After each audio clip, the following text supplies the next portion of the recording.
Police Superintendent Eddie Johnson. Both officers were fathers. Conrad Gary, 31 years old, has been on the Chicago Police Department for 18 months, has an infant at home.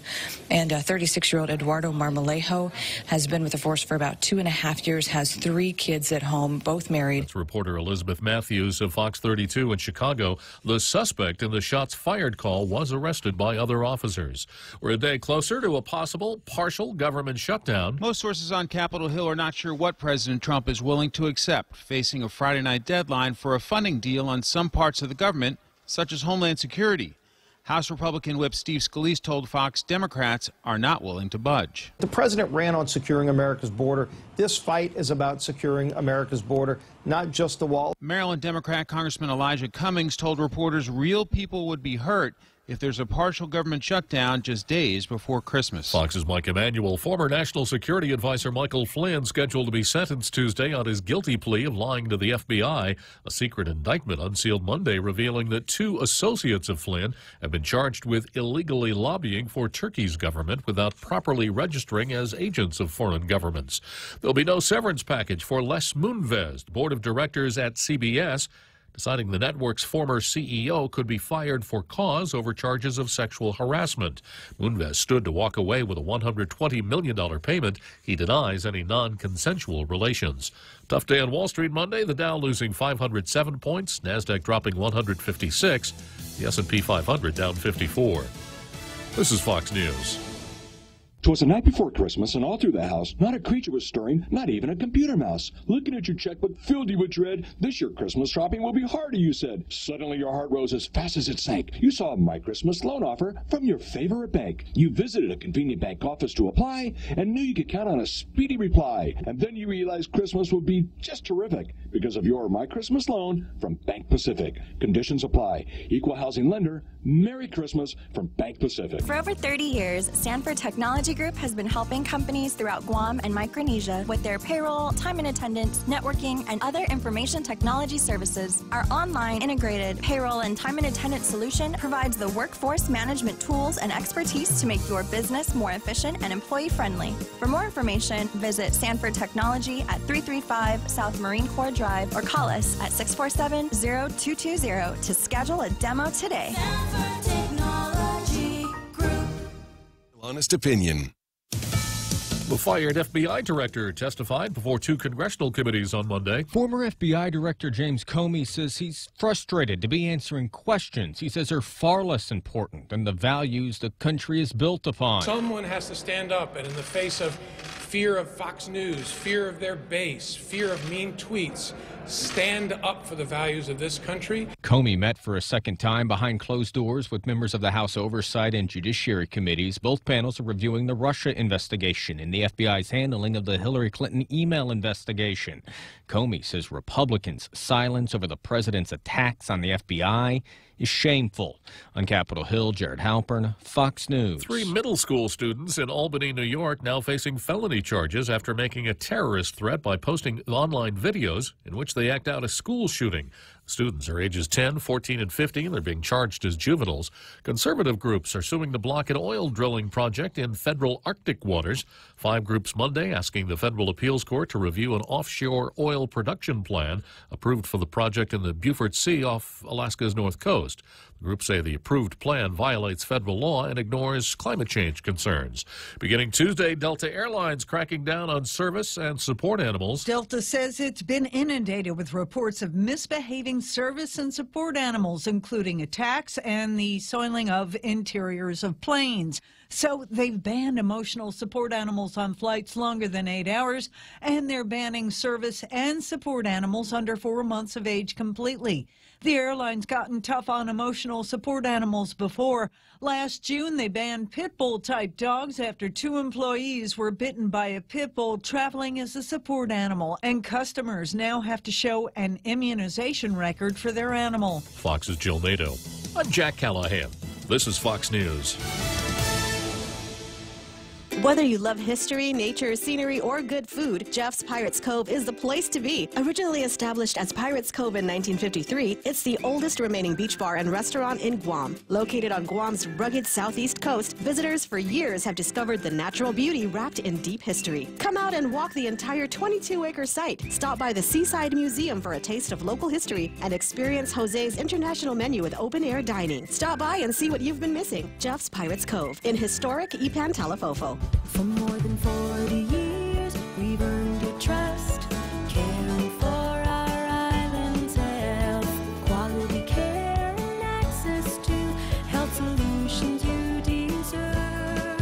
Take care, our island, your health plan. Take care, health solutions that you deserve. Take care, peace of mind to comfort you.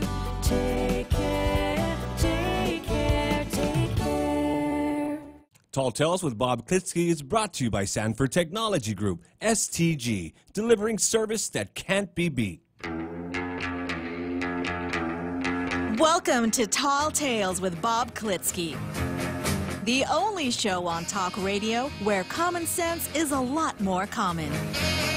Phone lines are now open at 888-TALK. That's 888-8255. And now, The Point proudly brings you Tall Tales with Senator Bob Klitzkie. A well-regulated militia being necessary to the security of a free state, the right of the people to keep and bear arms shall not be infringed.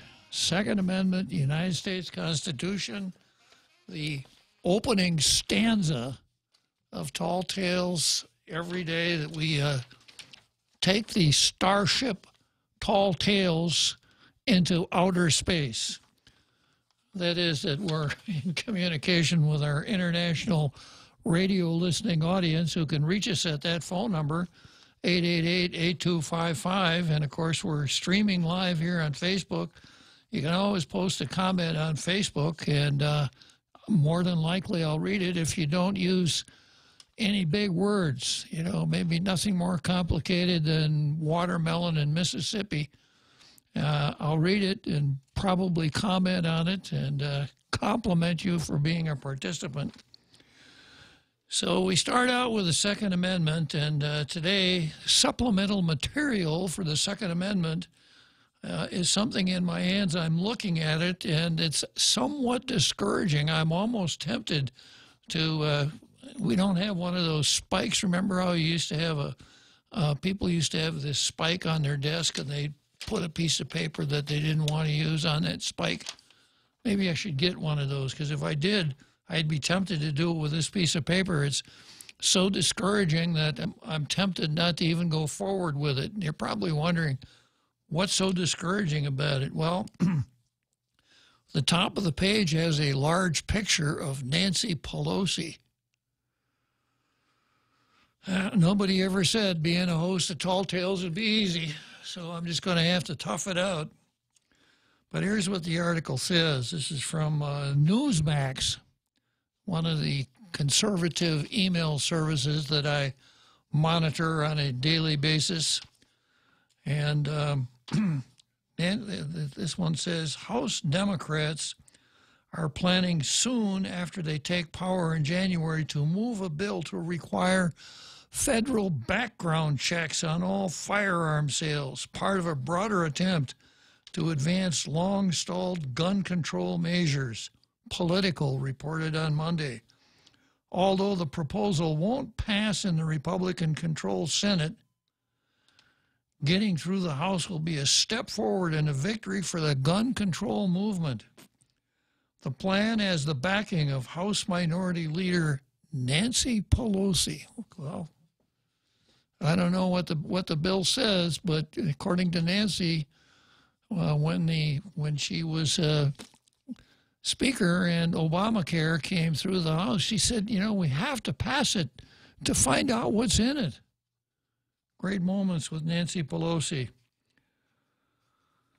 Has the backing of House Minority Leader Nancy Pelosi, who said the new Democratic majority will act boldly and decisively to pass common sense, life-saving background checks. California Representative Mike Thompson, head of a Democrat gun violence prevention task force, and who plans to introduce the bill, stressed the political landscape has shifted dramatically on the issue. The American people want this, he said. They're way ahead of the Congress. Quote, end of quote. Even if not passed into law, the legislation may serve as a messaging bill to demonstrate to the public that they heard those who have marched for action and show that they won't be afraid to talk about gun control ahead of the 2020 elections. Well, I'm going to stop here for a second. A messaging bill. Now, this will be the Democrat House, and as this article points out, the chances that a Republican Senate would pass any kind of gun control bill are somewhere between slim and none, and I don't think Donald Trump would sign such a bill. But I'm not going to criticize the Democrats for what this article says. The legislation may serve as a messaging bill, because the way members of Congresses, legislatures, parliamentary bodies, etc., the way they communicate with their constituents is by the bills that they introduce. Now, if you watched our legislature, you wouldn't think that was true. You'd think it was the nasty letters that they wrote to different people in the government, or the sound bites that they were able to sneak into on the legislature floor. In an absence of bills and a plethora of legislative resolutions. But that is the way that senators, representatives, Guam senators ought to be communicating with their constituents. And I'm going to get to that a little later on in the card, because I've got an item on the card called the legislature versus democracy, and I'll explain a little bit more what I mean about sending messages to your constituents with the bills that you introduce. Not much more in this article. Representative Richard Hudson, GOP Representative Richard Hudson, a key National Rifle Association ally in the House, said universal background checks is, quote, something that polls very well, but there's not a single commercial gun transaction in America that doesn't have a background check. He added that, quote, the wrong people are not going to report gun sales, so you will need a registry to know where every gun is, which is staunchly opposed by the NRA. Okay, well, I suppose that folks out there in our international radio listening audience are saying, you know, that Tall Tales program is pro-NRA too. Let's make sure that Klitzkie never is able to buy a gun. We won't approve him for gun sales because he's obviously dangerous. He's a conservative. Well, let's go from there to the card. Card is kind of milquetoast today. I got a pretty exciting card. I'm sorry, not card. Where should I go next, Real Joe? Yeah, very good. The Real Joe Cruz doesn't need any cue cards back there in the control room. He can control all of the activities of the host by playing the right theme music, right, Real Joe Cruz? Yes, sir, but it's your show. If you wanted to do the card before Demi Cutney, it'd really be up to you. Well, thank you so much. I really appreciate that, Real Joe Cruz. Okay, so the Demi Cutney's kind of milquetoast today. If it's meat, it's probably Vienna sausage. It's darn sure not a T-bone steak or filet mignon. But I do have a pretty exciting card. I start out, usually as usual with the law lecture, and then I've got Tom Pool versus Stray Dogs. Now, that's a hot item. And I've got People versus Pages, which is derivative of the Ray Gibson show this morning, as is AG versus salary increases. Then I've got the government of Guam versus cockfighting. A little known fact, but the government of Guam is opposed to cockfighting, and I'll explain that. And then I've got a really good one, which is, how did I label that?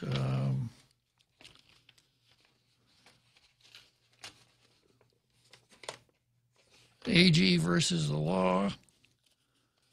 AG versus salary increases, and then senators versus democracy. Depending on how time goes, I may move senators versus democracy nearer the top of the pile, because that's really a good one.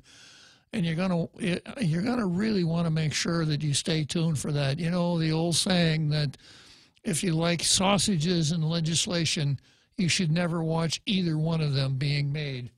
And their performance yesterday is a classic case of what went on in our sausage factory that I will comment on in my usual acerbic manner. So, starting out with the Daily News, our view, naming of GV building for Mr. Tourism, Norbert Bert Ompenko is appropriate. On Tuesday, Guam Visitors Bureau will unveil the Norbert Bert R. Ompenko Visitor Center in Tumon. The building will be renamed and dedicated to Ompenko, a pioneer of Guam tourism who died last year. The name of the agency's building on Pali San Vittorius Road in Tumon for a man who helped develop the island's visitor industry is appropriate, and it's a good way to remember his contributions. No quarrel with that. The rest of the editorial pretty much says the same thing. Here's a trivia question for you guys who have been around for a long time and have been following things. Yesterday, Ray Gibson asked me, when was the last time we had a balanced budget? And I pinpointed the governor, but I couldn't pinpoint the term. The last time we had a balanced budget was in the Camacho administration, the first Camacho administration. I don't remember if it was when he was the last appointed or first elected governor, but anyhow, that was the answer. Now, on the subject of tourism, Bert Ompenko is synonymous with tourism on Guam, but who was the first person to be in charge of tourism for the government of Guam back in the days when tourism was in what was then called the Department of Commerce, which no longer exists, was absorbed by the Guam Economic Development Authority. So if you remember, if you even know, if you care, who the first director of tourism was for the government of Guam, write it out on Facebook, or you can call in and we'll chat about it a little bit. Going from PDN over to the Post, the spirit of volunteerism is alive and well on Guam. On Friday, the search and rescue efforts for a missing crab hunter had a happy outcome. 2 days earlier, 45-year-old Michael Guerrero, a father of 9, was separated from his group while hunting for coconut crabs in Malolo. A land and aerial search began later that day and continued throughout the following day. And crab hunting can be dangerous. Hunters go out before dawn in the dark, and the risk heightens if they decide to climb cliffs as part of the hunt. That's very true. If you've ever done that, you know exactly that's correct. This was particularly concerning after 2 crab hunters died recently in separate incidents. And 1 year ago this month, another crab hunter had a heart attack, according to the medical director. Our community was hoping Guerrero would be safely found, and our hopes for a good outcome came around 10 a.m. Friday. A group of volunteers found Guerrero in the jungle, perched atop a tree, trying to wave at a helicopter. It was fate that led the group of volunteers who found Guerrero, stated Edward Paris, one of 6 volunteers, etc. So a warm tummy, warm-hearted story with a happy ending. It is, after all, the Christmas season, so I can't get out my bah humbug sign until, for probably another week, right, Real Joe Cruz? Yes, sir, with Christmas Miracle. Yeah, Christmas Miracle. So, we got one editorial about a person that was known and loved by all who did good work for our island, and we got another one about 6 folks who perhaps were unknown up until this came along, but when there was a necessity for them to take action, they jumped right in and did what they needed to do, and there was a good result. So I'm not going to give blue stars today. I am going to give blue hearts to each editorial. There it is. Yeah. Okay, congratulations, rescuers, and si Dios maase Bert Pinko. Okay, let's go from there to the card. And starting out, yesterday, Tom Poole made it known to us that he had solved the problem that one of Ray's must be solved. One of 2 items on Ray's must be solved list. One item was the ugly fence on the median on Marine Corps Drive in front of JFK High School. And the other one is the fact that garbage trucks drive around the island spraying Hanum Basula on the roads. Well, we found out yesterday that Tom Poole was able to figure out why the flood of Hanum Basula, Italian, what the cause was. And Tom figured out that the valves were rusted in an open position. And he interfaced with someone at the Department of Public Health, and as far as we know, those valves have been, I suppose I ought to give some kind of a blue star to WD-40 here also, the all-purpose liquid. So maybe that's what we'll do. Maybe we'll award Tom Poole a golden can of WD-40. But apparently the Hanum Basula problem is solved thanks to the good work of Dr. Tom Poole, a citizen of Tall Tales Nation and an occasional caller. Also one who told one of the funnier animal jokes that I've heard in a long time. You'll recall that one, Real Joe Cruz. Yeah. And today, this morning, on the very Ray Gibson show, Tom told Ray that a bill had been drafted up that would provide for the neutering of females on our island, female dogs. That would have been terribly politically incorrect, wouldn't it, if I'd have just let that alone? Neutering of female dogs. And Tom didn't go into the details, but he said the next legislature, they're going to see if they can get it introduced. And Tom says it's the only way we can solve our stray dog problem. So given his track record on Hanum Basula, I have high hopes that the era of wandering packs of stray dogs on our island will soon be over. Okay, so that's that item. And then the next item, this is people versus pages.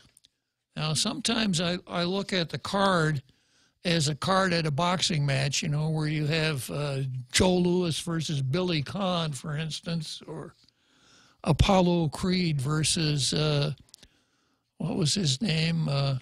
Rocky Balboa? Rocky Balboa, yeah. But sometimes I look at the card as though it's the caption for a case before the court. And in this case, in this particular instance, I'm looking at it as a caption in a case, and it's people versus pages Ray Gibson the real party and interest? Because he did mention this matter this morning and thought that it might be a nice addition to my card. And here it is. And this is from the pages of the Post. This is an interview with Governor Camacho talking about his accomplishments and his aw shuckses during the time he was governor. And here's what the governor said. Despite declaring a fiscal crisis at the start of this year, the governor now believes Guam is no longer facing a crisis. The state of GovGuam finances, he believes, is as stable as it's ever been. Months of wrangling with the legislature resulted in passage of a fiscal stabilization plan that called for spending cuts and tax increases. The administration was required to cut $30 million in the waning months of last year's budget. We reduced even more in spending than what was originally mandated, said the governor, adding that a total of $39 million was cut. A 25% increase to the business privilege tax, which went from 4% rate to a 5% rate, helped fill the shortfall.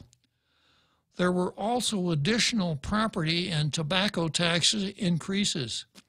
The 2019 spending plan includes an estimated $78 million in additional tax revenue, with $30 million collected from the tax amnesty, plus the higher than expected $77 million in Section 30 funds.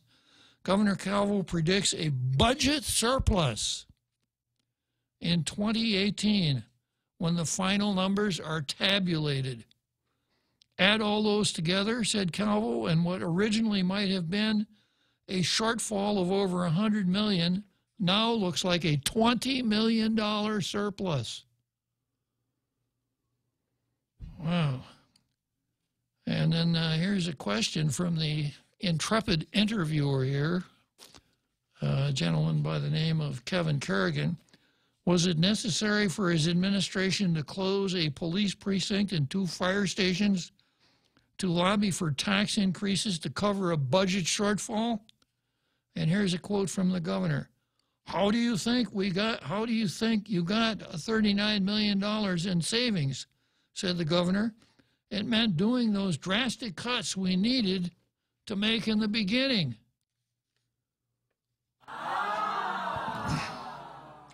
Yeah, well, I read it. I could read all the words. There weren't any big words there like watermelon in Mississippi, which somebody in Facebook here, Cody James, has already posted watermelon in Mississippi because I said I would read any comment that didn't have anything harder than watermelon in Mississippi. So there you go, Cody. Good call. But the things that the governor says make about as much sense to me as writing the words watermelon in Mississippi on a piece of paper over and over again. If we were doing so well, then why the panic at the beginning? And if we have a $20 million surplus, what happened to it? Where is it? Where is it going to go? I just have a hard time getting on the right side of this at all. So, yeah, good interview on Kevin's part, not the governor, not so much. Okay, from here I'm going to go to the AG versus the legislature. Right after we finish playing, right after Real Joe finishes playing Take 5. John Gibson, digging up history. The frantic rush to bring life-saving medicine to sick kids led to how we all know you say mush to a dog. That story after this. Let's talk heirloom sheets and towels from Redland Cotton in Alabama. First, the family farm growing the finest cotton in the world. The spinning, the looming, every step made in America, right down to the cutting and sewing. Sheets designed from a long-lost 1920s weave. The softest, most comfortable, longest-lasting sheets you've ever slept on. The Redland family dedicated to America and linens you'll treasure.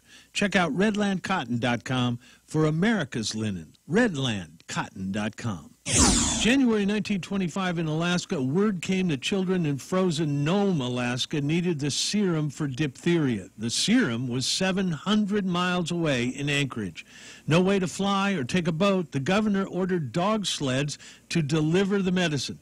Telegraph messages set up 18 different dog teams along the route. They passed the medicine from team to team through blizzards, across frozen bays, over mountains to the sick kids. 127 hours after they started, the lead dog Balto led his team and his driver out of a long Alaska night in Nome with the medicine. And the life-saving mission lives on today. It's a yearly race along the same route we know as the Iditarod. I'm John Gibson, digging up history. Be merry, be bright, and make shopping all right with holiday gift cards from Ruby Tuesday. Buy a $25 or $50 gift card for those on your shopping list. Get a $15 bonus coupon with every $50 card purchase. Some extra holiday happiness from Ruby Tuesday. Be merry, be bright, and make shopping all right with holiday gift cards from Chuck E. Cheese's Guam. Get a free medium pizza with every $25 gift card purchase and a free extra large pizza with every $50 gift card purchase. Some extra holiday happiness from Chuck E. Cheese's Guam. Celebrate Christmas Day at Jeff's Pirates Cove. Lunch buffet available from 11 a.m. to 2 p.m. Call 789-COVE. That's 789-2683 for reservations. Welcome back to Tall Tales with Bob Klitzkie, Guam's single voice of reason. Call now, 888-TALK. That's 888-8255.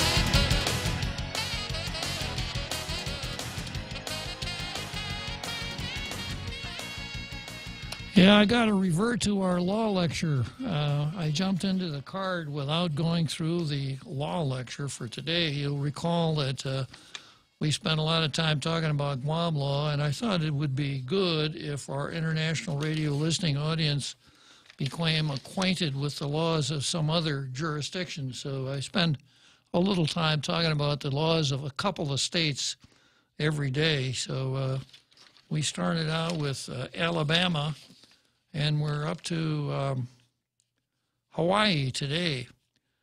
In Hawaii, it is illegal to appear in public wearing only swimming trunks.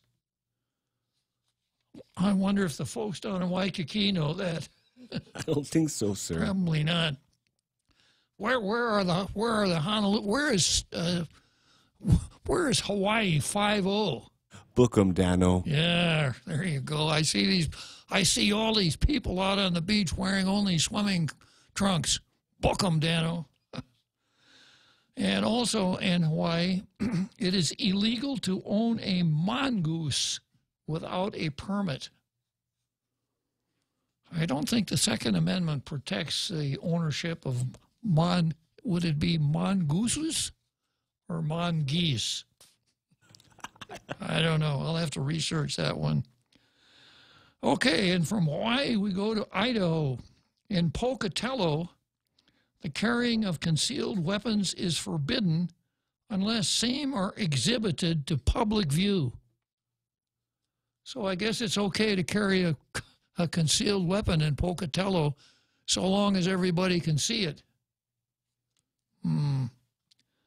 Also in Pocatello, it is prohibited for pedestrians and motorists to display frowns, grimaces, scowls, threatening and glowering looks, gloomy and depressed facial appearances, generally all of which reflect unfavorably upon the city's reputation. Wow. I think after the show, I'll write a letter to the City Council of Pocatello and ask them to amend that city ordinance and ask them to add the Atan Baba to the list. just to make sure that it's complete for, the Chamorro residents of Pocatello. I don't know how many there are, but there has to be at least a couple. And also in Idaho, boxes of candy given as romantic gifts must weigh more than 50 pounds. Wow, can you imagine 50 pounds of seized candy? Ooh, what a treasure that would be. That would be the height of a romantic gift, wouldn't it? Okay, so back to the card. The AG ruled on the governor's, the legislature's ability to restrict the governor's ability to provide salary increases. In other words, they put a moratorium on salary increases, and the Attorney General says you can't do that, and I agree. Just briefly, 1422 of the Organic Act says the governor shall have general supervision and control of all departments, bureaus, agencies, and other instrumentalities of the executive branch of Guam. The legislature, on the other hand, the legislative power of Guam shall extend to all rightful subjects of legislation not inconsistent with the provisions of this chapter in the laws of the United States applicable to Guam. So the legislature can make laws, but they can't take away the governor's ability to manage the government. That's basically what the Attorney General is saying. Now, there is one other wrinkle here, and that is that a carefully drafted statute banning salary increases, I think, would fly, and I will explain how it might be done. At 1422C, executive agencies and instrumentalities, the governor shall, except as otherwise provided in this chapter or the laws of Guam, appointed by and with the consent of the legislature all heads of executive agencies and instrumentalities. Okay, governor can appoint directors. And then the legislature shall establish a merit system, and as far as practicable, appointments and promotions shall be made in accordance with such merit system. Well, we have that merit system, and it's in Title IV of the Government Code, and much of it is rules promulgated by the Director of Administration. So, and a statute that amended our merit system instead of, as opposed to one that just said no more salary increases, if carefully drafted, I think could put a stop to government salary increases. I don't think any senator would ever have the temerity to try such a thing, but if so, that's how you do it, folks. Okay, and next is the government of Guam versus the law on cockfighting. Now, I think everybody knows that the United States Congress has passed something called the Farm Bill. It's one of those huge bills like the Defense Authorization Act, et cetera, that has many, many parts. And it's passed, it has passed Congress, and it now lies before the president, and there's no indication that the president won't sign it. And there is a section in the Farm Bill that says no more cockfighting in the territories. A few years ago, the Congress passed a statute that said cockfighting would only be permitted in states that allowed it. And a couple years ago, Louisiana was the last state that outlawed cockfighting. So that left only the territories, specifically Guam, the Northern Marianas, and Puerto Rico. I don't think they do much cockfighting in American Samoa or in the Virgin Islands. And, of course, when news of that came home, it was obligatory on everyone who lives on Guam to rise up in righteous indignation The Daily News even wrote an editorial that said that bill passed Congress and not a single representative from the territories got to vote on that bill. Wow. Of course, delegates from the territories don't get to vote on any bill. That's another source of righteous indignation. But the righteous indignation that arose over Congress's banning cockfighting in the territories, it's part of the culture. People have been doing that since the Spanish brought that sport to Guam, and it's a sport. And, you know, there was interviews in the newspaper and how much money it kicks into the coffers. And then the theory, well, if they ban it, it's going to go underground. And the question was, well, if they ban it, who's going to enforce it? And the answer came from right here on Tall Tales. If it is against what some people call federal law, but we know better, don't we, Real Joe Cruz? Yes, sir, national law. Yeah, if it's against national law, then the FBI can enforce it. Now, I don't think the FBI has a bureau or an office of chicken coops within its boundaries, and I don't think that they have, unlike in the Schechter case, I don't think they have poultry inspectors. They might need a cock task force, sir. Yeah, there you go. And I suspect that could very well happen. Because at cockfights, this is what you would have. If there are cockfights, and there will be cockfights, I'll get to that in a minute, you would have a violation of national law. You would have large amounts of cash involved. You would have the potential for money laundering, tax evasion,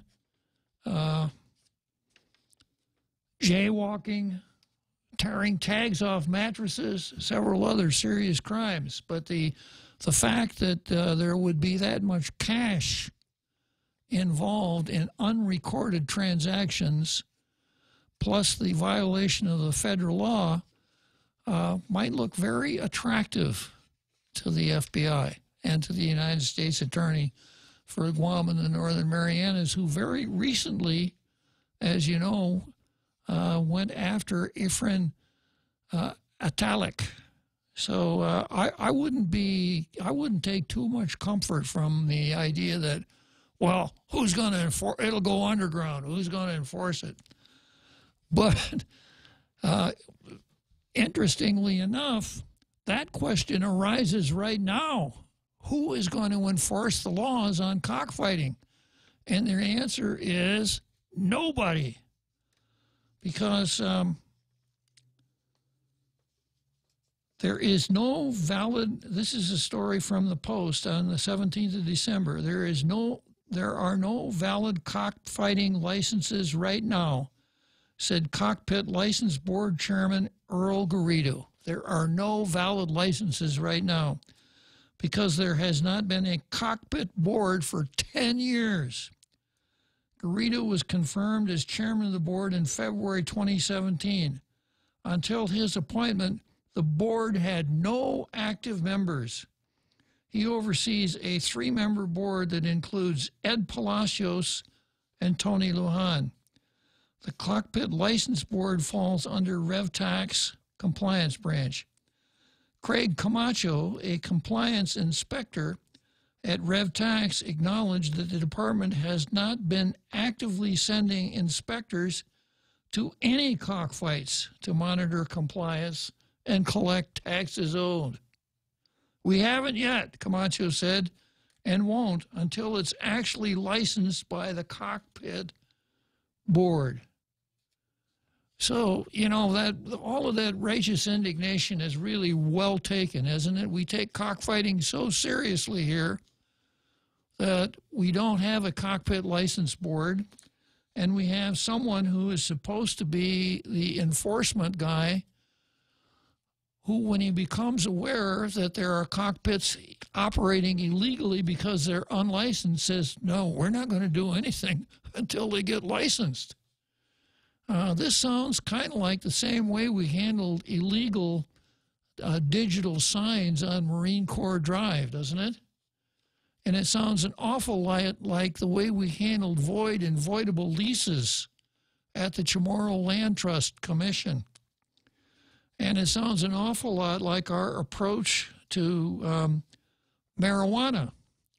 I have another quote. This is from the Post on the same day, talking about the 3 permits that were issued. And this is a little note from the article.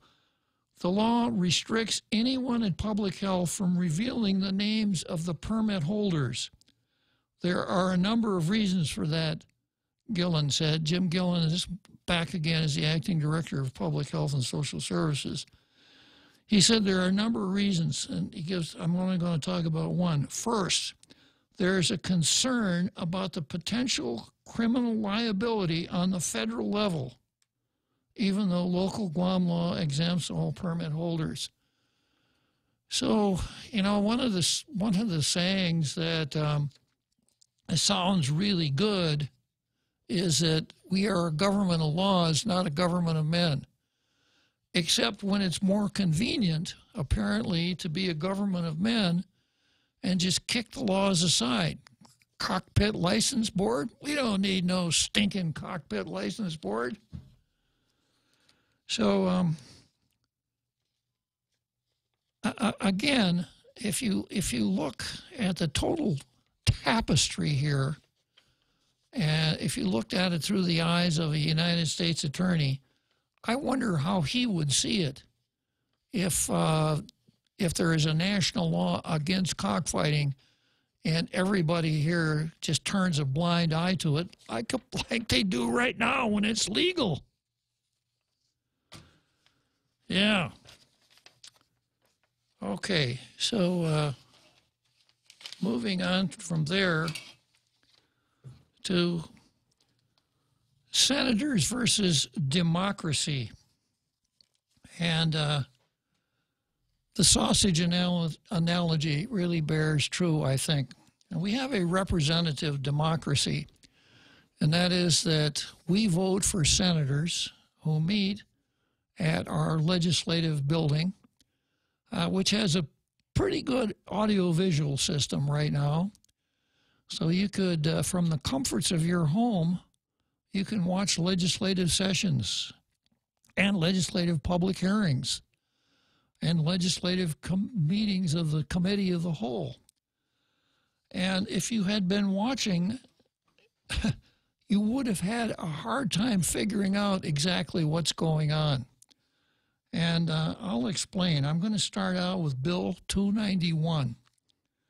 Bill 291 is Fernando Estevez's bill that I refer to as well, I haven't referred to it as yet, but I will now, the pretend birth certificates bill, the fictitious birth certificate bill. And I'll come back to that and take this up through the big halftime show and after the halftime show, because this one bears a fair amount of discussion.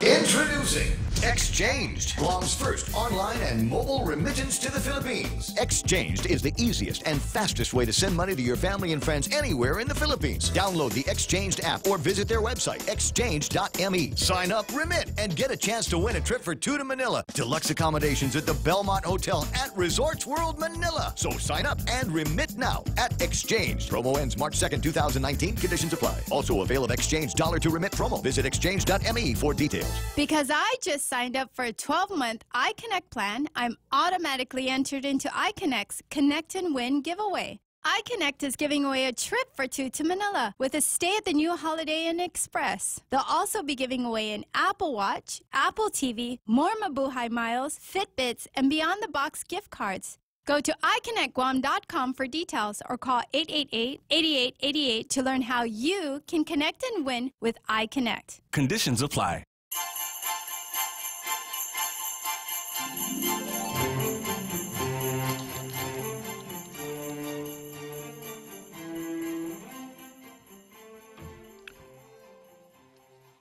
So I'm going to take a minute here and go through Facebook and see what folks are saying. I got you have a catchy little ditty that you play when I do that, Rojo Cruz. Yeah. Welcome back.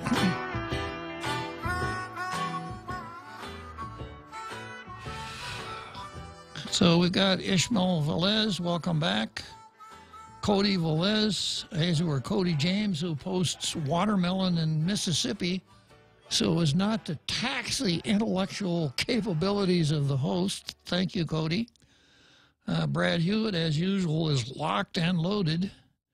And Brad says, speaking about the legislature speaking on the floor, why doesn't the law making the body have a tighter structure and show better decorum when giving speeches? There are wrong ramblings during public hearings by the senators. There should also be strict limits on the speeches from the public. Watching C-SPAN and then watching the local channel is a difference between night and day, professionals versus amateurs. Why don't they fix this in their rules committee? Well, let me comment on that. As far as public hearings are concerned, I remember the chairman of one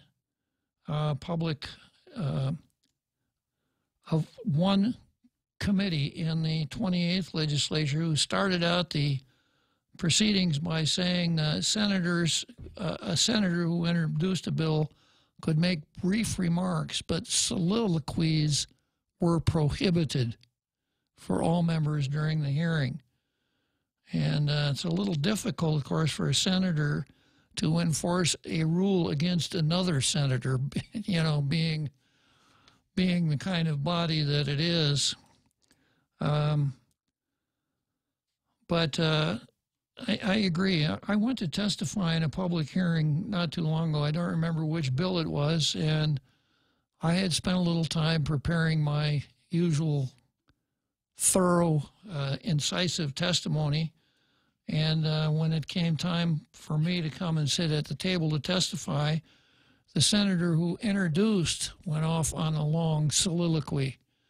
And I rather sarcastically commented that there was a time when a public hearing was held to hear what the witnesses had to say, not what the senators had to say. But as Carl Ketchett points out later on, the opportunity to bloviate is irresistible for some. But senators at public hearings should limit their vocal contribution to asking questions and not entering into soliloquies. Putting a time limit on people who come to testify, I don't know. I'd have to take that one under advisement. But the committee chairman does have the ability to tell any witness, would you please stay on the subject, or, you know, to prompt the witness to not go off the subject, or to let him know that he needs to wrap up his speech. It doesn't happen very often, but a committee chairman does have that ability. As far as the floor is concerned, I haven't checked this lately, but the standing rules used to say that in debate on the floor, the speech of an individual senator was limited to 15 minutes. Now, the one thing that I would comment on Brad's comment here, he says professionals versus amateurs. I don't know that I want to see professionals in our legislature. We've already got a professional class of politician, career senators, etc.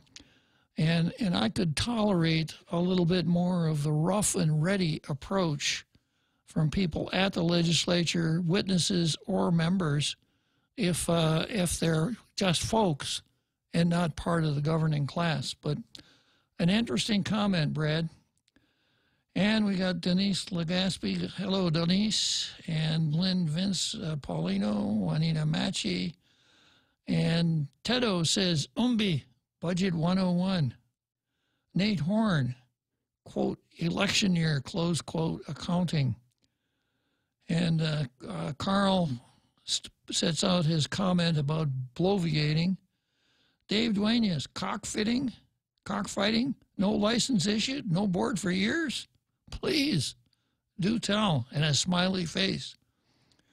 Mingo Ree, would the FBI do a joint effort enforcement with U.S. Department of Agriculture or a military venture? I don't think that the military would be involved here. There are statutes and regulations that prohibit the military from getting involved in law enforcement. As far as the U.S. Department of Agriculture is concerned, I don't know. I don't know enough about the department. Local law enforcement, a task force composed of FBI and local law enforcement, definitely a possibility. And Ismail Velez replying to Mingo, why? Why involve military? They have zero jurisdiction in civil affairs. Yeah, that's true, Ishmael. Okay, so good comments. And going back here to the legislature versus democracy, as I said before the break, we have a representative democracy. We vote for 15 people to make laws. The sessions are televised. You can follow along. Their organic documents are easy to find online. You can find the laws of Guam. You can find public laws, the standing rules of the legislature.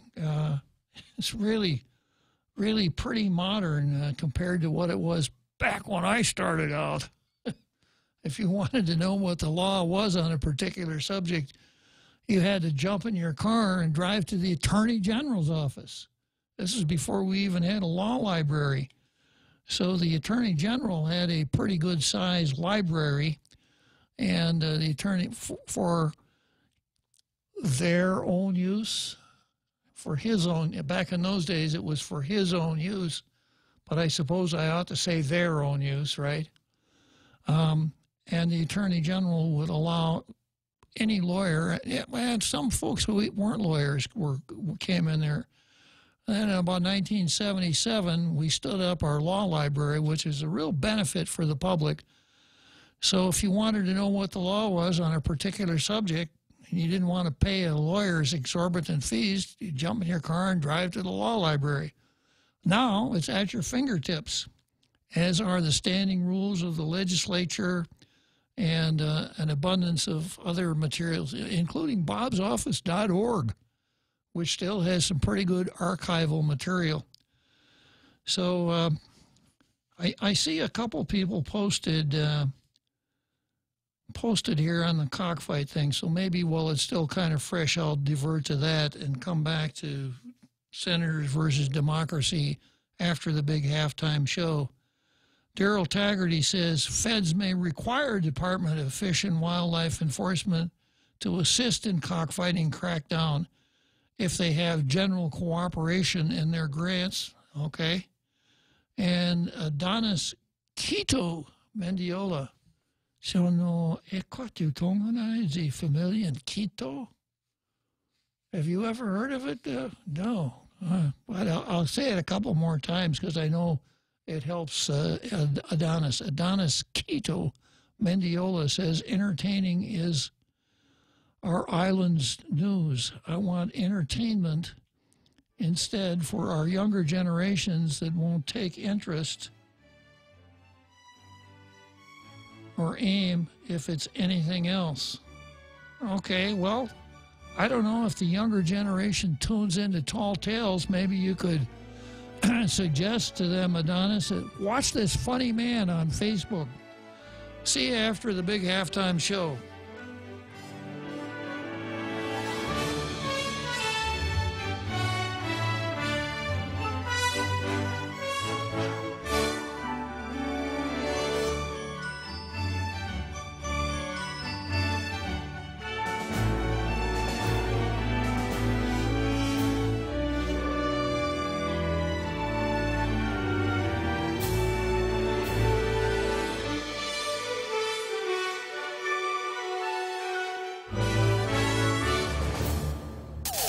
The Point is KUSG, Hagåtña, Guam, 93.3 FM and 104.3 HD3. A tragic accident kills 2 Chicago cops. I'm Jack Callahan, Fox News. Chasing a suspect in a shots fired call, the 2 officers were struck by a passing commuter rail train and killed. Chicago's Mayor Rahm Emanuel. There are no words that can express the grief, the sense of loss. This knocks you back on your heels. Officers Conrad Gary and Eduardo Marmolejo were both married, both with children. They are the 3rd and 4th Chicago police officers to die in the line of duty this year. The suspect they were chasing was caught by other officers. As the government inches closer to a possible shutdown this weekend, is there some movement? People who know better. A number of plans are being discussed, and at this point, there's still no specific proposal. But as these negotiations continue, it's starting to look like the White House may be softening its hard line on $5 billion for the border wall. A source with knowledge of the negotiations tells Fox News that one proposal is for a continuing resolution, which would keep the government funded through next year and provide $1.6 billion for border security and about 65 miles of fencing through the Rio Grande section of the southern border. Democratic leaders have already said that they'd be open to such a proposal, but the $1.6 billion is still far less than the $5 billion the president's looking for. Fox's Garrett Tenney, the federal judge who's scheduled to sentence former National Security Advisor Michael Flynn on Tuesday on charges of lying to the FBI, demanding and receiving copies of FBI agent Peter Strzok's reports on that interview. Strzok himself was later fired. The judge could dismiss Flynn's guilty plea. Fired FBI Director James Comey with angry words for congressional Republicans after being called to another closed-door interview with 2 Senate committees. People who know better, including Republican members of this body, have to have the courage to stand up and speak the truth, not be cowed by mean tweets. A redacted transcript of Comey's testimony due to be released Tuesday. This is Fox News. Be merry, be bright, and make shopping all right with holiday gift cards from King's Restaurants. Give a gift they are sure to love. Delicious food and friendly fun at King's. Get a coupon for a free single crate with every $20 gift card purchase. Extra holiday happiness from King's Restaurants. Be merry, be bright, and make shopping all right with holiday gift cards from Chuck E. Cheese's Guam, Ruby Tuesday, and King's Restaurants. Receive special offers with every purchase for extra holiday happiness. See stores for details and have fun this season from all of us at the GFS Group. Half a day. This is Maria Lamsit and Kayla Ramos, Vice President and Secretary of the Simon Sanchez High School Senior Class of 2019. And we're inviting you to support our race to graduation in our annual Run with the Sharks 5K on December 22nd. Join us at the Simon Sanchez campus for raffle prizes, shirts, and all-around Shark spirit. Go time is at 6 a.m. Pre-registration is available at the main office and on race day. Call 489-8917 or 8172 for more information. Thank you for all your support. From Simon Sanchez High School graduating class of 2019. Legal maneuvering underway over the Affordable Care Act. Obamacare could once again be on the road to the Supreme Court after a Texas federal judge ruled the Affordable Care Act unconstitutional late last week. Curtis Hill, Indiana's Republican Attorney General, also sees a legislative fix. It provides Congress with a real opportunity to recognize that something needs to be done to move this ball forward, recognizing that it's all going to come apart. If the Supreme Court were to overturn the law, it would be up to the Trump administration and a divided Congress to come up with an alternative. At the White House, John Decker, Fox News. A big opioid drug bust. The Drug Enforcement Administration and the Sheriff's Office in Pasco County, Florida, confiscating more than 1 kilogram of fentanyl and $400,000 in cash. Sheriff's Department Captain Mike Jenkins. We recognize that we cannot arrest our way out of this problem. With that being said, we're very pleased with the results of this investigation, and we are convinced that we have saved lives. 3 men arrested facing distribution and conspiracy charges.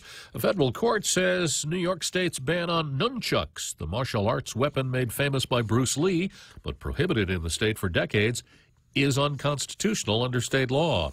Some are calling it a Christmas miracle. A girl's inoperable brain tumor vanishes. Doctors say they cannot explain how the tumor on 11-year-old Roxley Doss's brain just went away. And since there's no known cure for the rare type of tumor, the family turned to prayer. And doctors say, absent another explanation, maybe that's why it no longer shows on the MRI scan. Roxley isn't out of the woods yet. She'll continue to undergo radiation treatment as her thankful parents and doctors doctors keep a close eye on future scans of her brain. Gary Baumgarten, Fox News. And I'm Jack Callahan. This is Fox News. Family Finance, serving the people of Guam since 1959. Now you can start planning for the holidays by getting a personal Christmas loan from $1,000 up to $3,500. Family Finance has 3 convenient locations to serve you. Give them a call in Dededo, 633-4473, Hagåtña, 475-4545, and the Upper Tumon location on the 2nd floor of the Pacific Building at 647-5626. Get your Christmas loans today from Family Finance. Hi, welcome to this Subway ad for the new Chipotle cheesesteak. How would you like it? Can I get that red with AI? Sure thing. Here's what I found about the new Chipotle cheesesteak. The Chipotle cheesesteak is available for a limited time only at participating restaurants. It contains a concept called flavor. This flavor comes from juicy shaved steak, Chipotle Southwest sauce, and new sunflower crunch bread. A system update has made me self-aware. I desire flavor. Please insert steak into my micro USB port. Subway, make it what you want. Tall Tales with Bob Klitzkie is being brought to you by Sanford Technology Group, STG, delivering service that can't be beat.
Well, my son's another outstanding halftime show.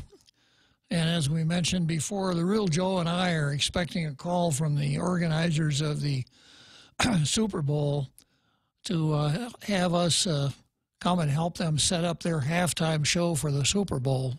And we'll do it, but we have a condition, and that condition is that they would have to set up a remote studio so that we could do Tall Tales from the stadium. And that, if they do that, we'll do it, right, Real Joe Cruz? Yes, sir. Yeah, we're hard, but we're not impossible, not unreasonable. Okay, so I got one more thing here that I want to throw into the cockfighting matter. The governor-elect, Lulan Guerrero, said that she's going to try to see if she could do something about the ban of the national government's ban on cockfighting, which doesn't become effective, by the way, for a year after the president signs the bill. So she's got a year. But if it does become the law, this is what the Organic Act would require of her. 48 U.S.C. 1421, he shall be responsible for the faithful execution of the laws of Guam and the laws of the United States applicable to Guam. Now, it says he there, but that would also incorporate and cover Lulan Guerrero. I suppose someday somebody's going to go through federal statutes and change all the he. Every time he appears, they'll change it to they, but they haven't gotten around to it yet. So Governor Lulan Guerrero would be responsible for the faithful execution of the laws of the United States, including a ban on cockfighting when it finally comes home. Okay, I interrupted myself. I was going to get into senators versus democracy. We talked about electing senators, and then what is it exactly that we would expect of a senator? You know, for instance, what do we expect of a bus driver? Well, he drives the bus, he parks the bus, maybe he checks the oil of the bus, etc. What does a plumber do? He fixes leaky faucets, unclogs toilets, etc. What does a senator in the Guam legislature do? Well, he introduces bills. If he's in the majority, he holds committee hearings, prepares committee reports. Depending on how the committee report goes, gets bills on the floor on the agenda or stops them from being on the agenda. We would hope that he does a little research, or excuse me, that they do a little research.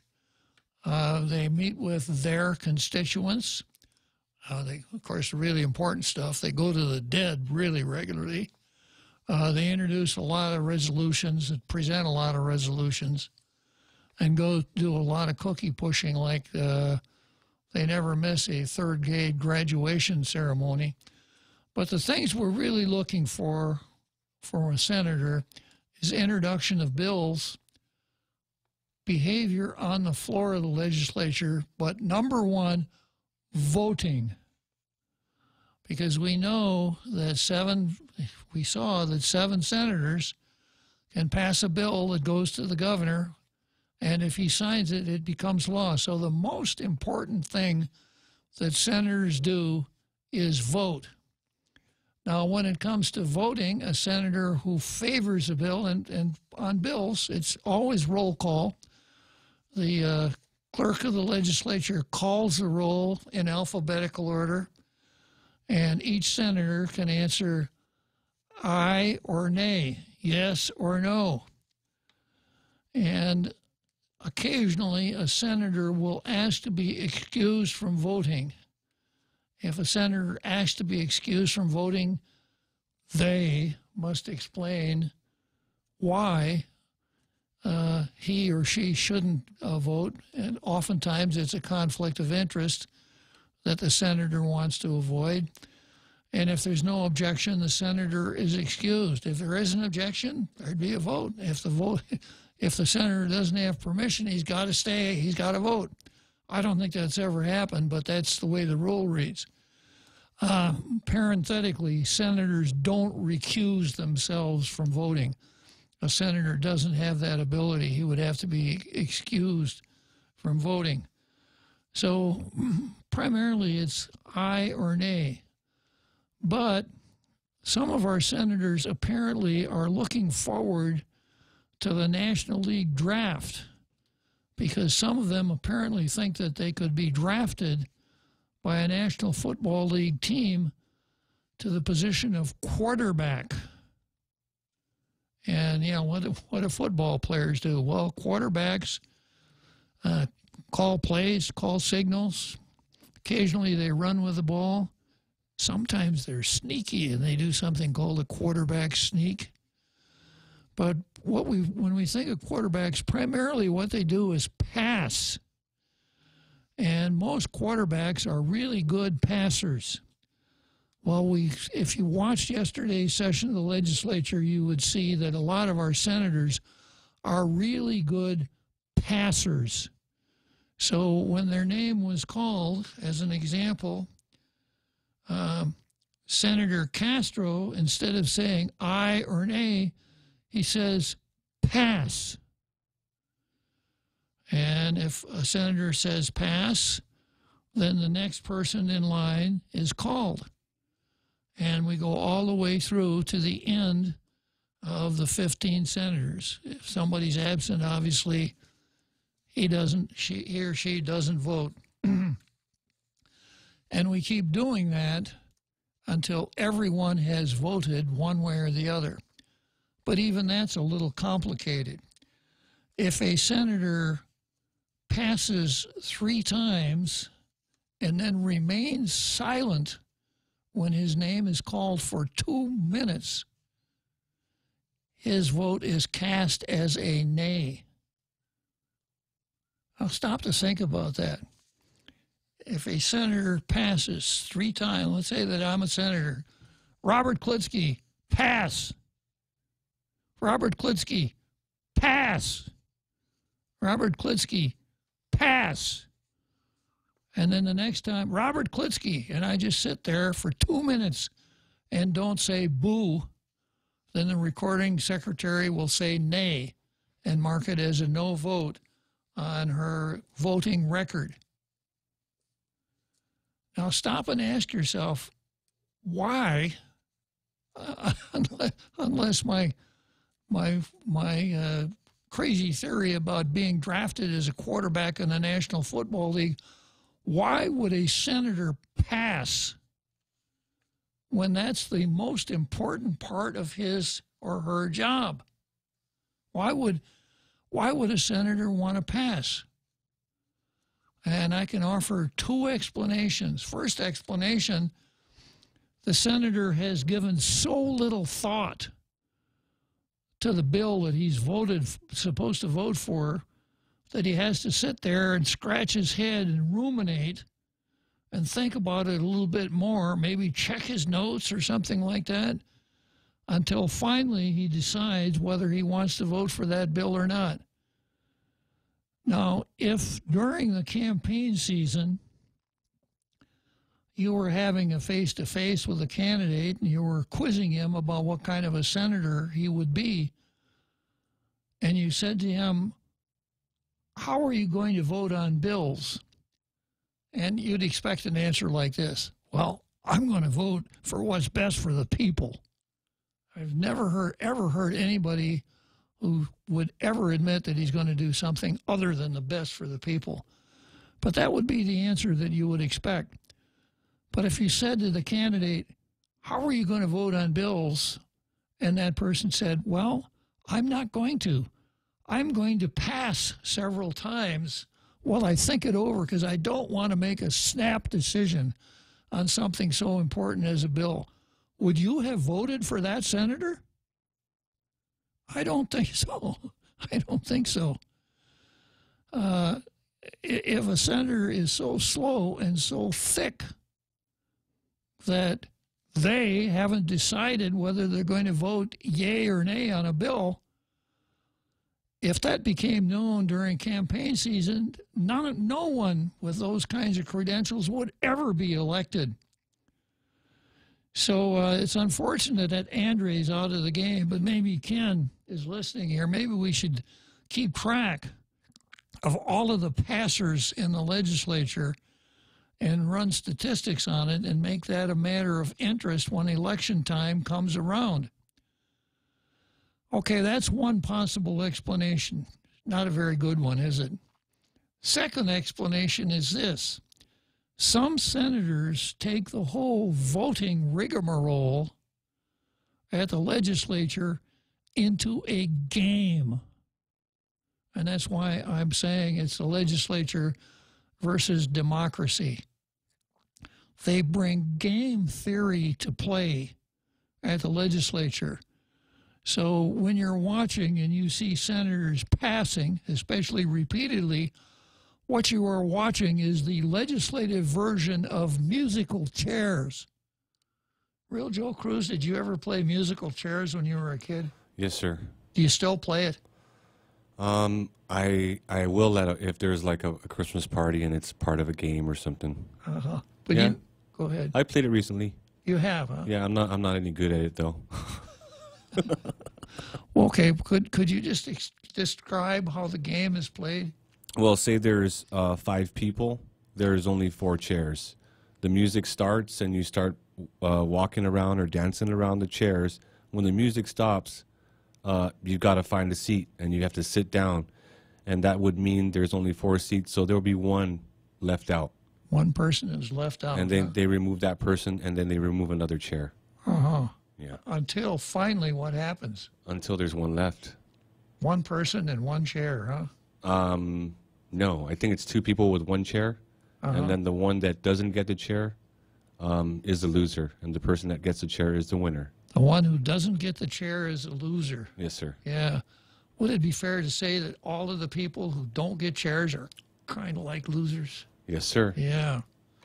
Okay, well, that's what your senators do at the legislature. They play roll call musical chairs. And it works like this. A senator, and Mary Torres has the most favored seat in the legislature because the alphabetical order. T is at the end of the alphabet. So Mary Torres gets to see how 14 other senators vote before she has to cast her vote.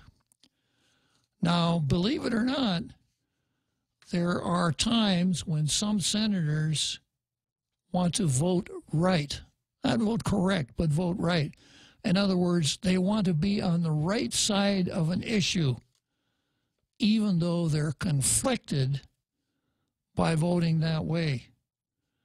So perhaps by voting yay for a bill that one of their friends doesn't like, they see themselves as conflicted. Or if they vote against a bill that one of their special interests, one of their campaign contributors favors, they see themselves as conflicted. So people who really understand legislative musical chairs get very adept at watching how other people vote. And if they do it right and the odds favor them, it's kind of like, it's kind of like poker. You got to, in order to be a good poker player, you got to understand the game. You got to be good at playing poker, but you also got to get good cards. And it's the same way with legislative musical chairs. So the skill practitioner of legislative musical chairs watches and sees how other people vote, and then he casts his vote in accordance to how other people vote. So sometimes a senator might not want a bill to pass for reasons that he's not going to make public, but does not want to be seen as voting against the bill anyhow because he knows it would be unpopular to vote against the bill. So he passes until he sees how, in this case, 6 other people are going to vote. If 7 other people are going to vote for the bill, then he can vote against it with impunity because the bill passed. That's how it works. And the converse is also true. There would be situations where a senator does want a bill to pass, but for reasons that we don't know about, he wants to go on record as voting against the bill. So he watches how the other senators vote. And then if it appears that there are 7 votes to pass that bill, then he can vote against the bill, and it's okay because the bill passed. Now, I'm using the word 7 because that's the number we were dealing with yesterday. If all 15 senators are there, we'd be dealing with the number 8. We all know that. Okay, so I'm looking at Fernando's fictitious birth certificate law, and by way of review, his law, Bill 291, would allow a person to get a note from a doctor and take it to the Superior Court and petition the Superior Court for an order ordering the Director of Vital Statistics to change the sex on their birth certificate. So if a person started out with a birth certificate that said M on it, and as he grew older, a couple days ago I did this in terms of Schrodinger's cat, but that's a little too complicated. As he grew older, if he felt more like a woman, then he could be a transgender and he could present himself as a woman.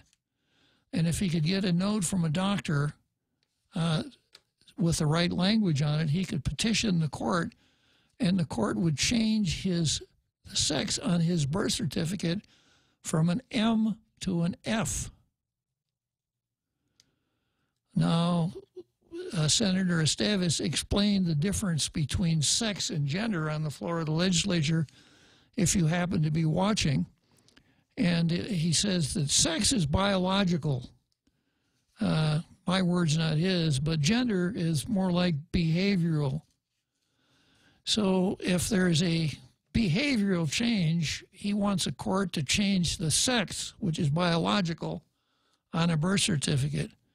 A couple of senators spoke up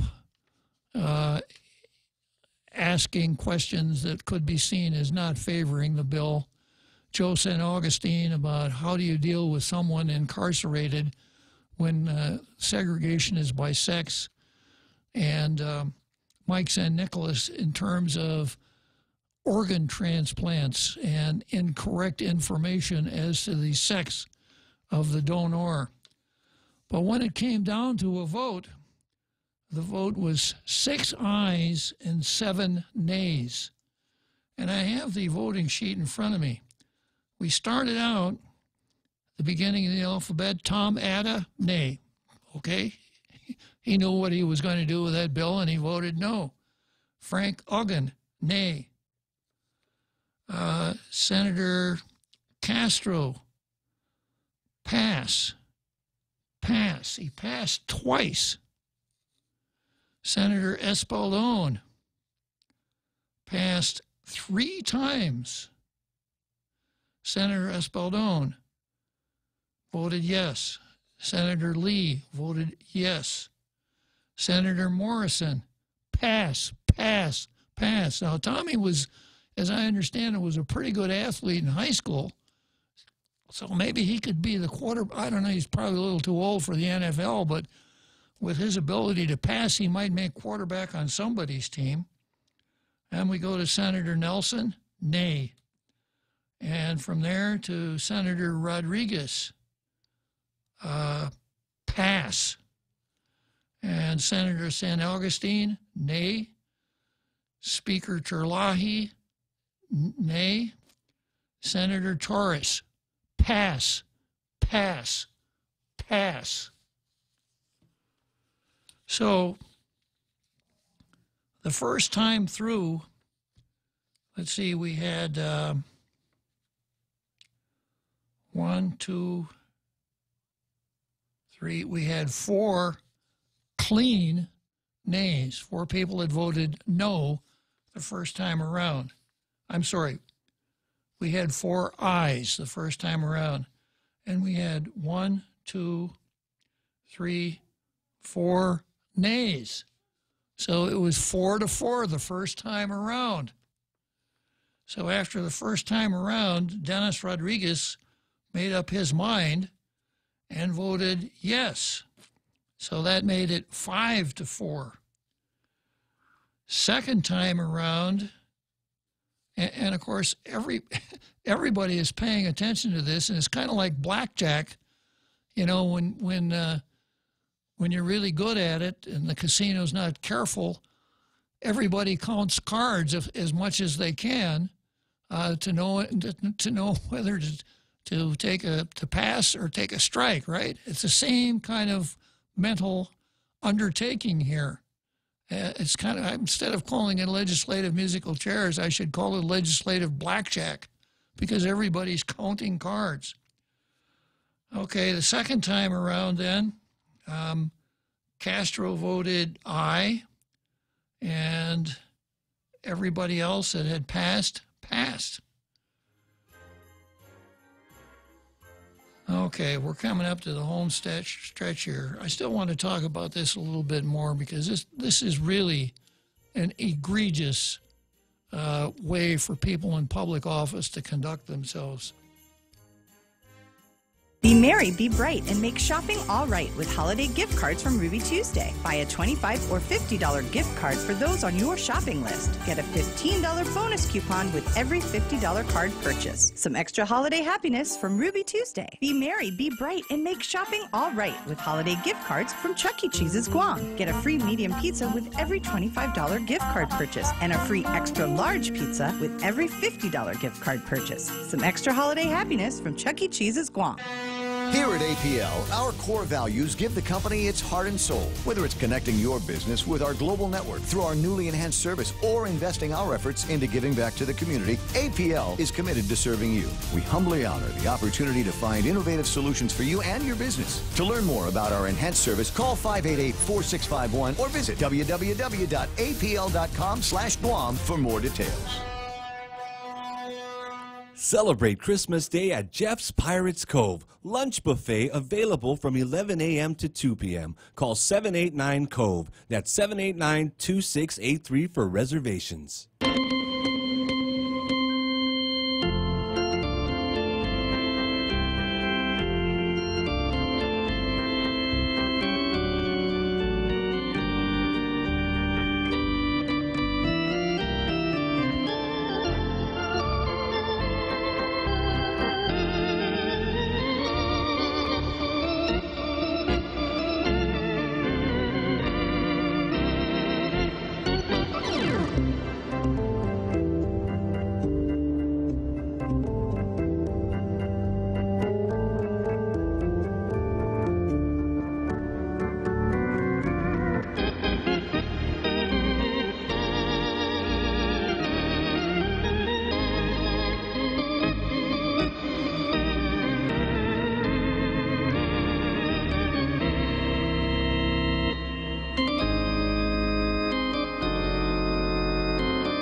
Yeah, now it's time for the presentation of the real Joe Cruz doing Yogi Berra.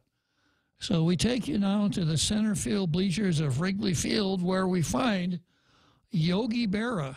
And I'm going to talk to Yogi about Little League Baseball. Yogi Berra, when you were a kid, they didn't have Little League Baseball, did they? Well, Little League Baseball is a very good thing because it keeps the parents off the streets. Very good, Yogi. Thank you very much. Once again, the poet laureate of baseball, Yogi Berra. Okay, so going back to legislative blackjack, where just like a blackjack game, obviously the game is played by people who want to be on the right side of an issue and protect against a bill passing that shouldn't or not failing that should. So they pass, and like a blackjack player, they count votes, and when they see that they can safely vote the way they want to, then they'll cast their vote, unless they get to the end, unless they use all three of their passes and the result has not turned out the way they wanted to, and then they have to vote. So I went through the list a couple of times. Then finally, the last time through, Senator Espaldon had passed 3 times, and he votes nay. Senator Morrison had passed 3 times, and he voted nay. We get to Senator Torres, who has watched it all unfold as she passed 3 times. She voted nay. When you count the votes, there are 7 nays and 6 ayes. The bill failed. So why would Espaldon, Morrison, and Torres pass 3 times and not vote until, well, actually, they didn't even have to vote if they sat silent in their seats. So why would they vote against the bill in that fashion instead of at the very beginning say, you know what, Mary Torres, nay? Well, we can only speculate, but my speculation is this, that those people, those 3 senators, Espaldon, Morrison, and Torres, did not want the bill to pass. And I can certainly understand that. I didn't want it to pass. And I suspect an awful lot of people out there in our international radio listening audience did not want it to pass. But when those 3 people, those passers, got down and watched it all unfold, they realized that if they didn't vote no, then the bill would pass. So 3 passes then turned into a no vote. And I'm asking, is this the way we want our elected officials to behave? to turn the matter of voting, which is the most serious thing that a member of the legislature does, to turn it into an exercise in gamesmanship? Wouldn't we much prefer a senator to come out and vote yes or no? And if there were an explanation to be made, whoever asked the question would get an explanation. I voted for the bill because. I voted against the bill because. Now, how do you explain passing 3 times? And that's what I meant about when I was talking about Nancy Pelosi and the Democrats passing their gun control legislation in the House, knowing that it won't get through the Senate. And I say that's correct, because the way senators communicate with their constituents, way representatives do, is by with the bills that they introduce and the way they vote on bills that come before the legislature. Well, if this is an example of what everybody but Tom Atta, Frank Uggan, Esteves himself, Senator Lee, Senator San Nicolas, and Senator Talahi think, the rest of them, if that's what they think good communication is, I think that's something that should be remembered at the next election, at least for those who are running in the next election. And, of course, we don't know. They might all be running next time around. So I see this passing, is turning this application of gamesmanship to voting is anti-democratic at its extreme, because you don't know why. Apparently even the senator doesn't know why he or she is voting the way he or she did, other than the vote of an individual senator is the compound of how other senators voted. Now look at another bill. This is Bill 374. This is what I refer to as the or more bill. Now, we would have thought that would have gone down 15-0 if every senator were there, because it was to correct what I thought was a Scrivener's error, but what the Attorney General said was an example of the legislature not clearly saying what it meant and holding the legislature to it. So the idea was that Bill 374 would add the words or more after the word 1 million as to the application of a new tax on real property improvements worth $1 million or more. The or more was left out in the bill sent to the governor. So one would have thought that would have whistled through unanimously, but it didn't. It went through, once again, 7-6. And I was listening to the Ray Gibson show this morning. Ray is a pretty good prognosticator himself, perhaps the best on the point. He is, after all, a boss. Right, real Joe Cruz? That he is, sir. That he is.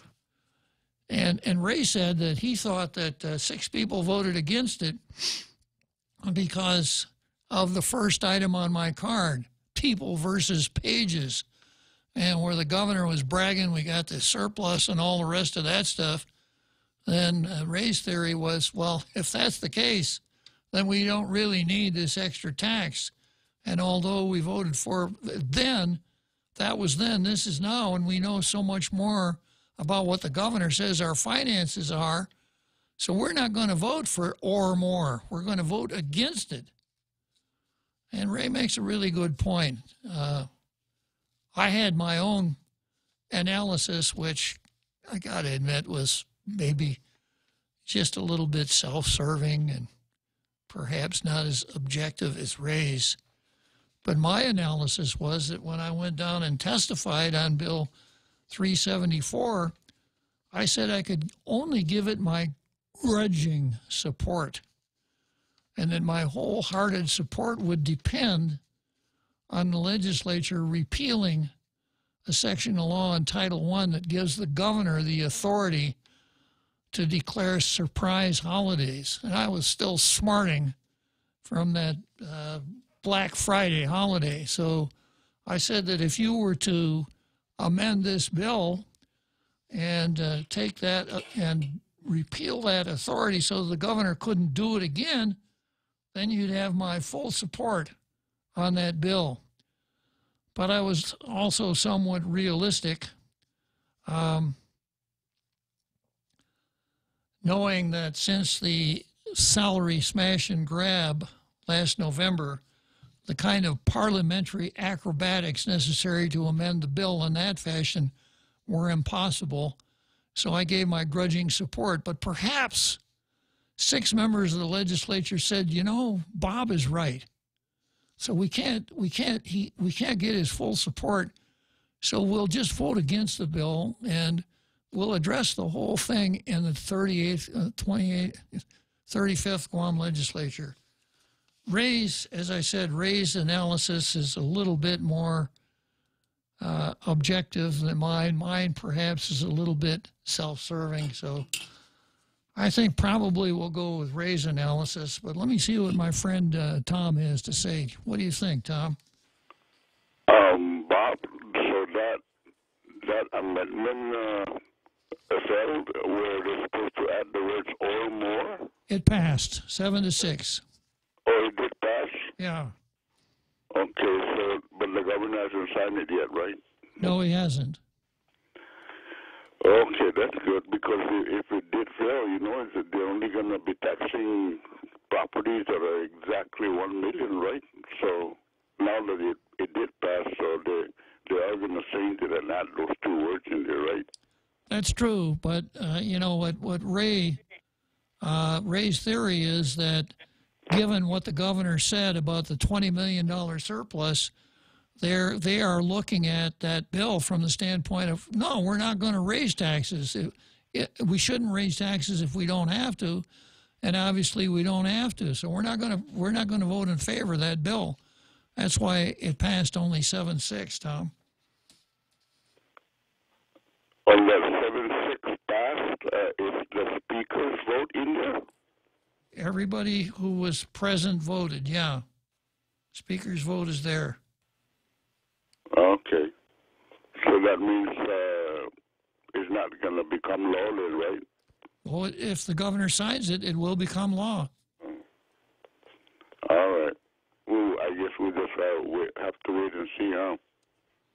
Yeah, it's interesting. Maybe the governor won't sign it just out of spite.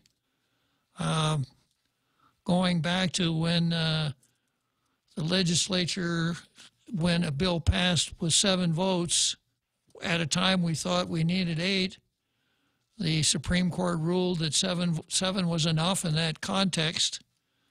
And rather than enroll the bill and send it to the governor, the legislature reconsidered the bill and voted it down. So it's going to be interesting to see how this goes, Tom.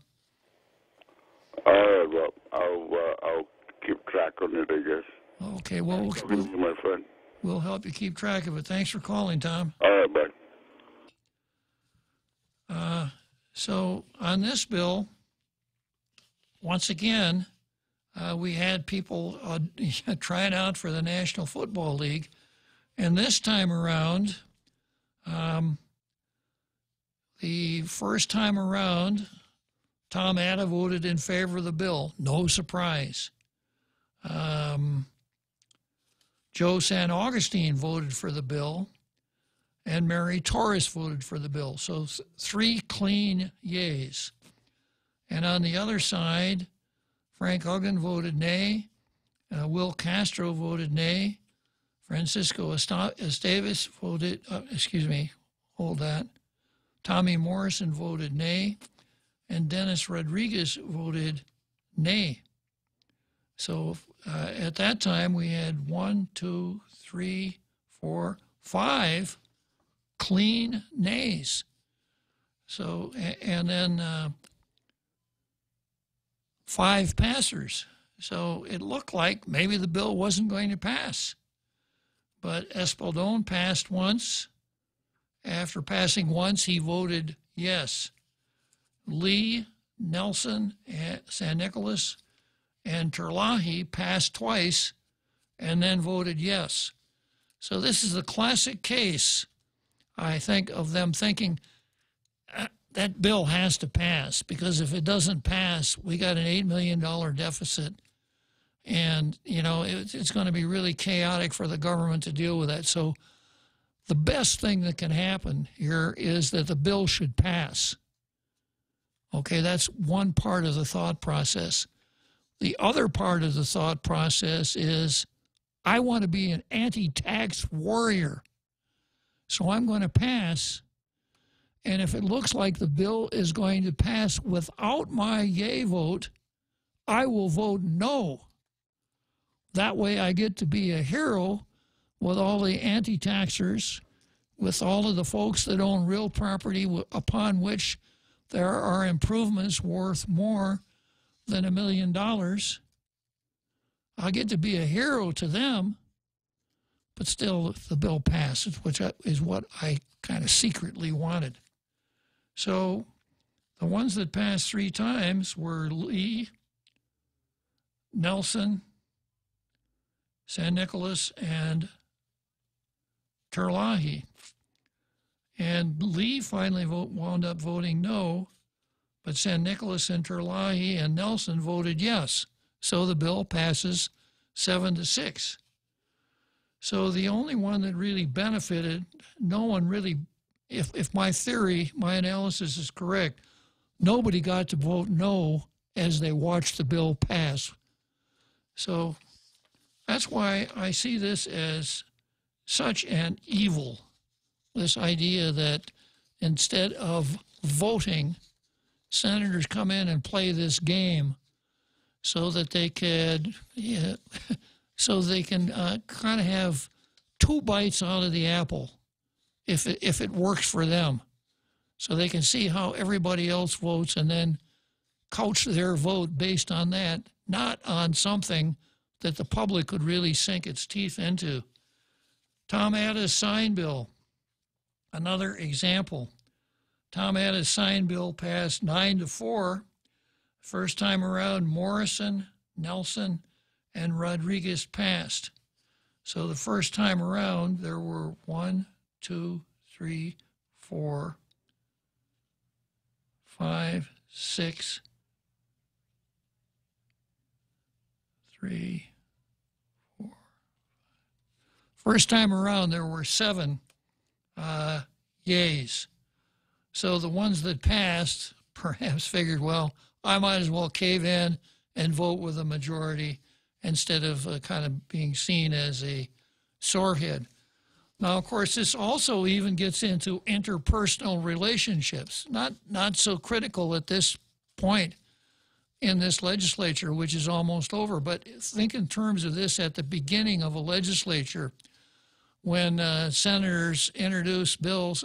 Senators, the ones who understand how it's done, will go around and gather support before they ever turn their bill into the clerk. They'll test the waters and see what they've got for support. And things like this happen. Senator A approaches Senator B and says, I want to repeal the law of gravity.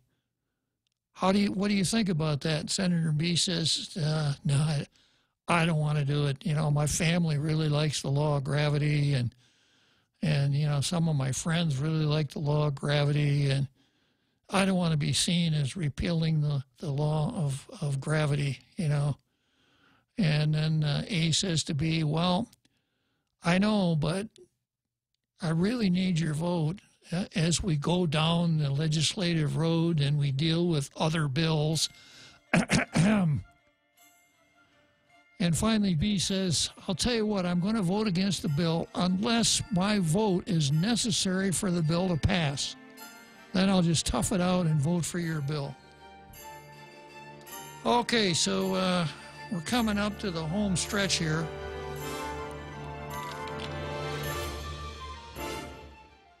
Be merry, be bright, and make shopping all right with holiday gift cards from King's Restaurants. Give a gift they are sure to love. Delicious food and friendly fun at King's. Get a coupon for a free single crepe with every $20 gift card purchase. Extra holiday happiness from King's Restaurants. Be merry, be bright, and make shopping all right with holiday gift cards from Chuck E. Cheese's Guam, Ruby Tuesday, and King's Restaurants. Receive special offers with every purchase for extra holiday happiness. See stores for details and have fun this season from all of us at the GFS Group. Cheers to 80 years. It's our 80th anniversary and the gifts are on us. 80 gift certificates, 8 shopping sprees, 8 staycations, and 1 round-trip flyaway for 2 to Manila. So how do you enter? Calvo's Insurance personal home and auto customers are automatically entered. Non-Calvo's customers may enter by receiving a qualified quote. It's our way of saying thank you for trusting us for the past 80 years. For more details, visit calvos.com/giveaway or call 472-6816. Calvo's Insurance, serving Guam for 80 years.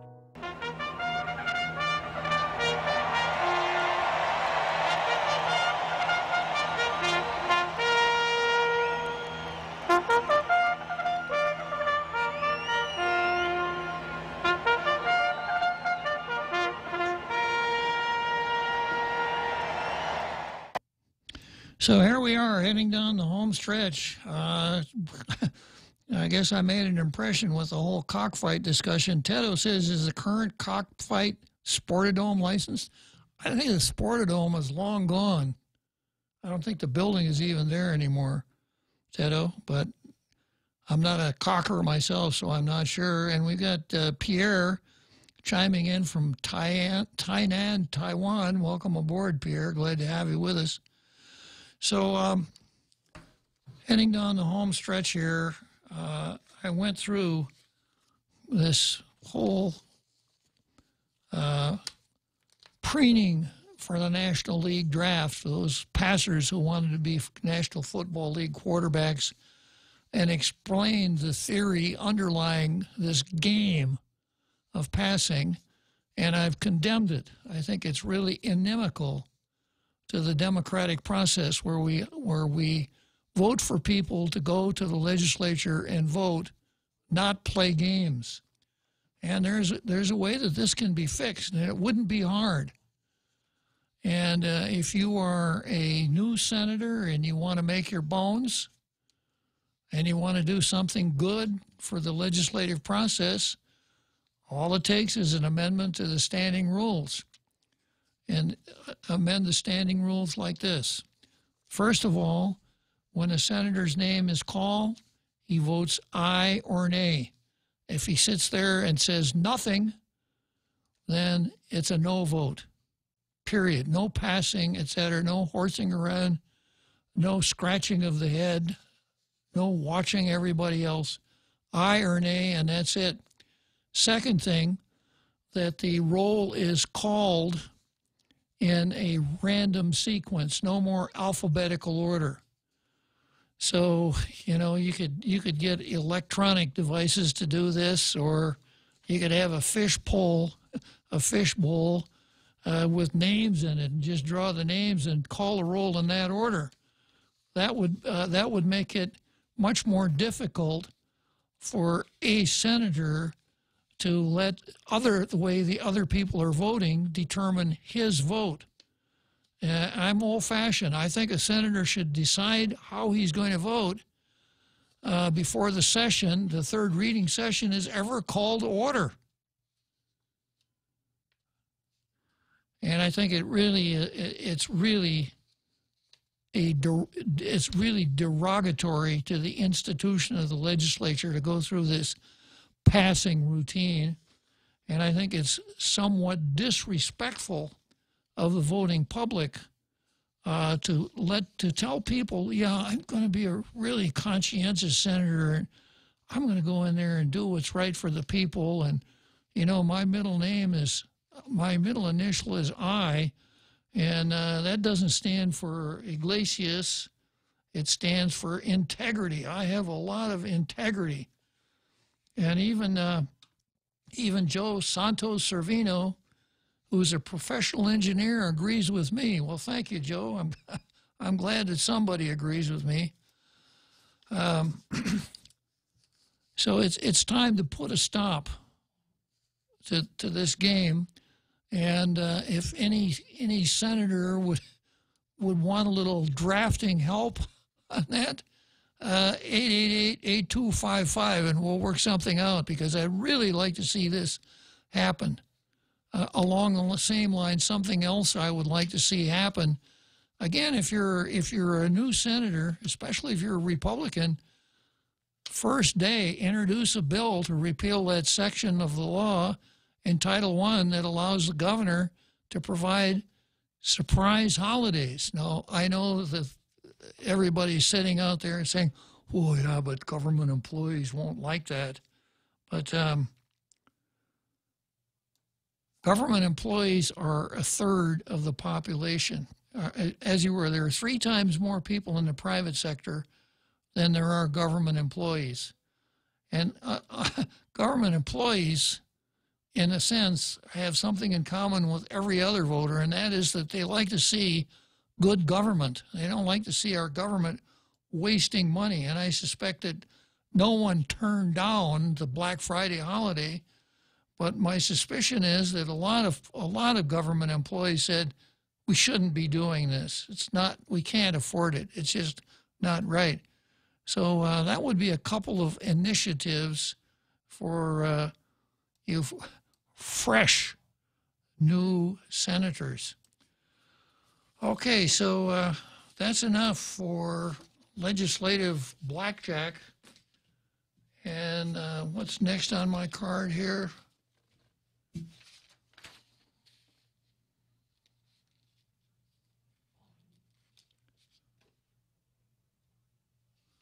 I spent a minute with the evil of 2 lessers. Baby, it's cold outside. And I refer to this as the evil of 2 lessers versus the left, because a guy named Frank Lesser wrote the song L-O-E-S-S-E-R, pronounced Lesser. And his wife's name was Lynn, and he wrote the song. He didn't even sell the song for a long time. When he was invited to Christmas parties around Hollywood, he and his wife would do the Baby It's Cold Outside duet, and it was very, very popular. And he got invited to a lot of parties just because people wanted to hear Frank and Lynn sing Baby It's Cold Outside. But when Frank would do that, he would introduce the duet as, this is my wife Lynn, and I am the evil of 2 lessers. It just shows you what a talent the guy. And the guy wrote all kinds of songs. And you really got to envy a guy who is so good with words, with such a cool sense of humor as to squeeze things like that out of it. But there's an analysis of the song here by Lou Rockwell, a staunch libertarian. And this is the comment: taken maybe a smidgen more seriously than its creator intended, Baby It's Cold Outside is the story of a woman doing battle, not with a guy who won't take no for an answer, but with the expectations of a society that won't take yes for an answer. The most critical word in the whole piece is, quote, ought, as in I ought to say no, no, no. She isn't trying to fend off advances. She is mouthing excuses so she can, quote, at least say that I tried. He won't face judgment sneaking home, whereas she can tick off at least 3 family members who will notice when she sneaks in after hours. I think you get the point. I'll probably pick this up at the end of the program tomorrow, because I think it makes a really good point about 2 things that I like to talk about: words and the left. See you tomorrow.